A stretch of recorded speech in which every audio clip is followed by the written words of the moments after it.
Hola, welcome back to my channel di Roti Nuruto Official. Jangan lupa subscribe, nyalakan loncengnya, dan jangan lupa like videonya.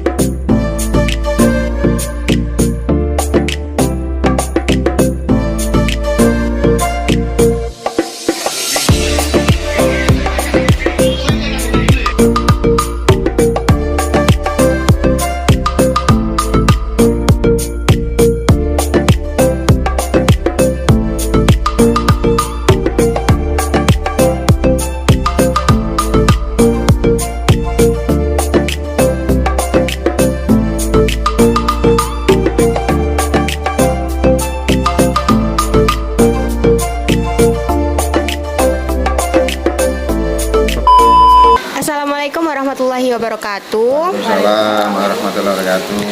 Kembali lagi bersama saya Ayu dari Roti Nuruto Official.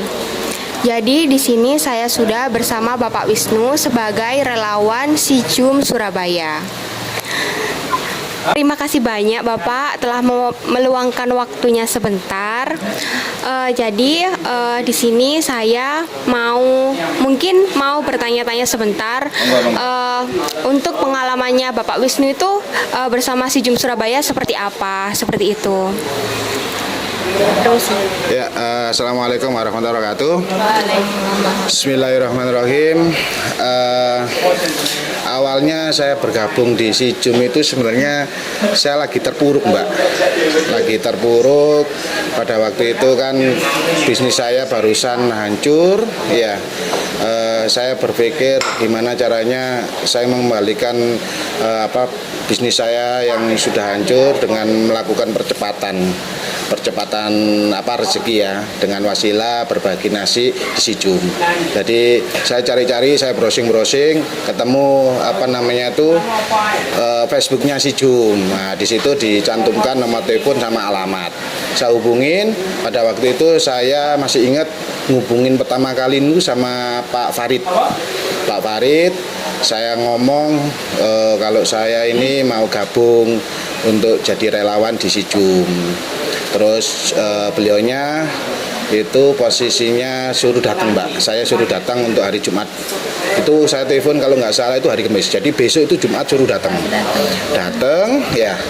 Posisi datang, saya ngomong ke beliaunya, Pak, saya minta nasi untuk saya bagikan ke jalan-jalan. Nah, awalnya saya mobile gitu. Awalnya saya mobile, saya minta 100 pada waktu itu. Padahal saya sama Pak Farid, sama ada lagi yang namanya Pak Rusdi ya.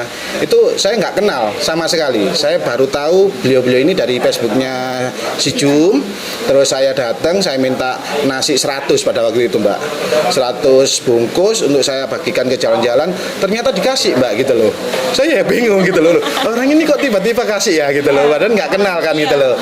Padahal nggak kenal.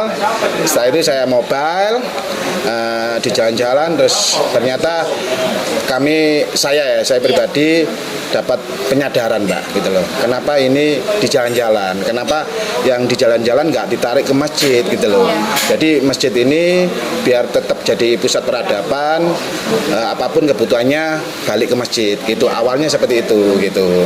Jadi bukan awalnya coba-coba, bukan gitu. Oke, jadi itu tadi pengalamannya Bapak Wisnu ya. Terus habis itu kalau boleh tahu selama Bapaknya ikut SIJUM itu pekerjaannya Bapak gimana? Kan kalau nggak salah, kalau Ayu dengar nih, Bapaknya kan ojol online gitu. Terus habis itu sampai sekarang gimana? Ya, jadi memang banyak ya, Mbak ya, yang melihat bahwasanya pekerjaan ojol itu adalah pekerjaan yang tidak terlalu menghasilkan materi terlalu banyak. Nah, banyak yang mengatakan bahwasanya ojol ini kerja hari ini untuk hari ini. Ya, itu ojol-ojol yang nyun sewu. Belum masuk ke zona keajaiban.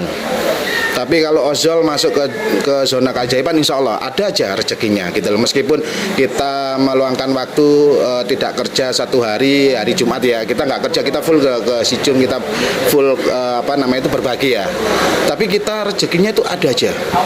Karena dengan kita ikut SIJUM, itu secara otomatis kita memasukkan diri kita ke zona keajaiban, zonanya Gusti Allah Mbak gitu loh. Ada aja Mbak, ada aja. Dan alhamdulillah rekan-rekan saya yang juga bergabung di Sijum ini kan mayoritas memang ojol ya relawannya ya. Alhamdulillah mereka tidak punya masalah, mereka sehat, anak-anak mereka jadi anak-anak yang luar biasa. Ini kan sebenarnya bentuk perwujudan apa ya, keberkahan yang kita lakukan gitu loh, dengan wasilah berbagi nasi gitu Mbak. Jadi untuk ngomong gimana masalah dapurnya, dapur kita tidak ada masalah. Meskipun kita tidak berlebih, tapi tidak ada hutang piutang selama ini. Kita nggak pernah ada hutang, kita nggak ada pernah yang namanya kekurangan, nggak ada. Alhamdulillah semuanya tercukupi Mbak, gitu, tercukupi. Dan yang pertama kali kita rasakan, kita menjadi manusia-manusia yang tenang, gitu loh. Manusia-manusia yang apa namanya itu ikhlas, manusia yang bersyukur, gitu Mbak. Gitu. Oke, jadi berarti bapaknya masih udah nggak jadi ojol online? Ojol, tetap ojol. Masih ojol. Cuma itu apa? Cuma di hari Jumatnya aja yang libur gitu. Jadi kan gini, karena perkembangan Sijum di Surabaya ini sekarang ini kan sudah banyak kegiatan, banyak program ya, selain di hari Jumat berbagi ke masjid-masjid. Jadi ketika relawan dibutuhkan kapanpun kami siap. Sudah, kita udah nggak pakai logika Mbak gitu loh. Kalau sudah masuk ke Sijum kita nggak pakai logika. Jadi katakanlah pada waktu awal-awal pandemi ya, kita hampir setiap hari itu bagi sembako ke titik A, titik B, itu setiap hari Mbak. Dan waktu kita cari uang itu sebenarnya terkurangi, terpotong kan gitu dengan kita membagikan itu kan gitu. Tapi enggak gitu loh. Kita boleh kehilangan waktu untuk cari nafkah, tapi kita enggak pernah kehilangan rezeki gitu loh. Oke, tadi kan Bapak berbicara tentang zona keajaiban. Terus Ayu mau nanya nih Pak, zona keajaiban apa sih yang udah dirasain sama Pak Wisnu seperti itu? Jadi kalau mbaknya bertanya tentang pengalaman ya, ikut Sijum ya apa aja. Sebenarnya luar biasa banyak Mbak, luar biasa banyak. Kalau pengalaman pahit ya ada, pengalaman ya, jadi kita pernah juga di suatu ketika distribusi ke masjid ya. Tapi kita dapat pertentangan sama pertentangan sama pengurus masjidnya. Kita ditolak, kita nggak boleh masuk dengan banyak alasan bla bla bla. Pernah kejadian seperti itu. Saya juga kurang paham kenapa gitu loh. Cuma akhirnya karena kita terus ya, memang kita terus luruskan niat kita terus ya Mbak ya. Ya alhamdulillah Allah juga memberikan pertolongan, Allah juga memberikan kemudahan. Akhirnya sekarang kita sudah bisa bersinergi sama masjid tersebut. Terus kalau ngomong masalah pengalaman tentang keajaiban ketika saya bergabung di Sijum, banyak sekali sebenarnya ya. Cuma saya ini sebenarnya masuk di Sijum itu kan masuk yang ketika di suatu titik terendah, dan saya masih meninggalkan hutang puluhan juta. Ya, jadi saya bisa selesaikan hutang saya itu dalam kurun waktu yang cukup cepat. Kemungkinan antara 2 sampai 3 bulan, itu nilainya sudah puluhan juta. Puluhan juta menurut beberapa orang itu kecil ya, tapi menurut saya memang sudah besar. Karena apa? Karena saya ini profesi sebagai driver ojol ya. Terus istri saya itu juga tidak kerja, ibu rumah tangga, anak saya 3, untuk menyisihkan sedikit rezeki ya, untuk ditabung untuk bayar utang. Itu sebenarnya logikanya nggak bisa diterima Mbak. Pada waktu itu juga ojol ini lagi sepi-sepinya. Ternyata enggak mbak gitu loh. Jadi rezeki kayak customer ngasih tips 100.000, terus customer ngejak curhat, terus saya itu tidak dikasih uang dengar 200.000. Jadi dia sudah bayar kasih uang dengar lagi 200.000. Jadi ada yang saya pernah belum kerja sudah dapat transferan 100.000. Jadi suruh daftarin daftarin ke rumah sakit mbak. Nah kan di situ kan nggak ada biaya toh mbak. Saya ngomong bu ini sudah saya daftarkan nggak ada biaya bu gitu. Ya sudah bu mohon di cancel. Sudah ibunya yang penting sudah terdaftar. Terus ibunya minta nomor rekening saya. Ya saya kasih. Saya pikir cuma antara 20, 25 ya. Ternyata 100.000 mbak gitu loh. Dan hal itu kalau untuk rekan-rekan yang gabung sama si Jum itu bukan hal yang wow gitu. Nggak, itu biasa mbak.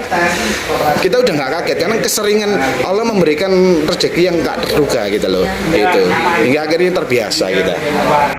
Jadi kurang lebih pengalamannya Bapak Wisnu seperti itu ya. Ini pertanyaan terakhir ya Pak dari Ayu. Ayu kan ini mau tanya nih, kalau nggak salah komunitasnya Bapak itu namanya Bejo Bejo Family. Ya boleh diceritain nggak sih Bejo Family itu kayak gimana sih Pak gitu? Oke, gini mbak, memang awalnya kan yang masuk ke si Jum itu saya, ya untuk bertujuan cari wasilah gitu loh, cari wasilah pribadi. Nah, terus kebetulan saya kan juga sama rekan-rekan ini bangun komunitas ojol ya mbak ya. Komunitas ojol ini yang memiliki tujuan ya, memiliki tujuan untuk menjadi lebih baik dan memiliki tujuan yang utama untuk menjalin suatu persaudaraan yang benar-benar persaudaraan ya mbak ya. Jadi saling mendukung, saling menutupi, saling membantu, saling perhatian ya. Nah, tapi kita juga punya misi yang paling utama. Kita menjalin hubungan persaudaraan hingga jannah. Nah, dengan misi yang seperti itu tadi ya, kan kita butuh suatu amalan untuk mewujudkan misi itu sendiri kan gitu loh. Ya, itu akhirnya saya cari wasilah untuk mewujudkan itu ke si Jum itu gitu. Jadi memang benar si Jum Surabaya ini bersinergi dengan Bejo Family. Nah, memang mayoritas relawannya itu dari Bejo Family, dari driver ojol semua gitu. Mayoritas seperti itu mbak gitu. Terima kasih banyak Bapak Wisnu sudah meluangkan waktunya untuk berbagi ilmu dan pengalaman bersama Roti Nuruto Official. Satu kata Pak buat Roti Nuruto. Nikmat, mantap, perlu dicoba.